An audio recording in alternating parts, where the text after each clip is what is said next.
নমস্কার বন্ধুরা, আজকের রেসিপি হচ্ছে একদম ভিন্ন স্বাদের ফুলকপির তরকারি। অনেকেই তো বানিয়ে থাকেন, আমি কিভাবে বানিয়েছি চলুন দেখে নিই।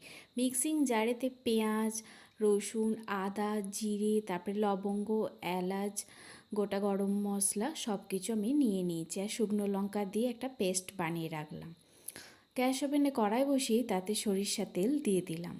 তেল আমাদের গরম হয়ে এসছে। ফুলকপিগুলো কিন্তু আমি সিদ্ধ করে রেখেছিলাম, আলুগুলো লম্বা লম্বা করে কেটে রেখেছি। সেই গরম তেলেতে নুন আর হলুদ দিয়ে দিলাম। ভালো করে নাড়াচাড়া করে আমরা ফুলকপিগুলো একটু লাল লাল করে ভেজে নেব। এটা কিন্তু দেশি ফুলকপি। দেখুন, দেশি ফুলকপির ডাঁটগুলো কিন্তু একটু লম্বা লম্বা হয়। দেশি ফুলকপি কিন্তু খেতে সুস্বাদু হয়।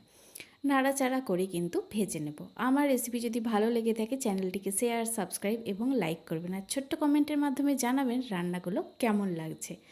দেখুন, ফুলকপিগুলো ভাজা হয়ে গেছে, তুলে নিচ্ছি। সেই তেলেতেই আমরা লম্বা লম্বা করে যে আলুগুলো কেটে রেখেছিলাম, আলুগুলো আমরা ভেজে নেব একটু লাল লাল করে। উল্টে পাল্টে নাড়াচাড়া করে ভেজে নিলাম। আলুগুলোও দেখুন অলমোস্ট লাল লাল করে ভাজা হয়ে গেছে। এরপরে আমরা আলুগুলো তুলে নিচ্ছি। তেল যেহেতু অনেকটাই বেশি আছে, সেই জন্য তেলও আমরা একটু কমিয়ে নেব। অতটা তেলে আমরা রান্না করব না। আপনারা চাইলে আর একটু তেল দিতেও পারেন, আমি কিন্তু খুব কম করেই তেল দিয়েছি। সেই তেলেতেই গোটা জিরে ফোড়ন দিয়ে দিলাম।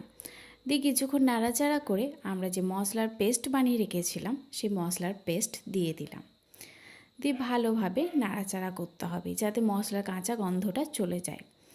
তাতে একটু হলুদ, কাশ্মীরি লঙ্কা গুঁড়ো আর সামান্য চিনিও দিয়ে দিলাম। ভালোভাবে নাড়াচাড়া করিয়ে নিলাম। এরপরে বাটি ধোয়া জলটাও দিয়ে দিয়েছিলাম। ভেজে রাখা ফুলকপি, আলু সেগুলো দিয়ে দিয়েছিলাম।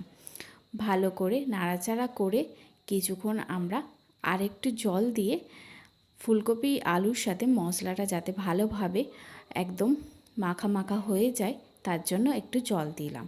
ওই 5-10 মিনিট ফুটে এলো। আমরা কিন্তু নুনটা দিয়েছিলাম, নুনটা কিন্তু স্কিপ হয়ে গেছে।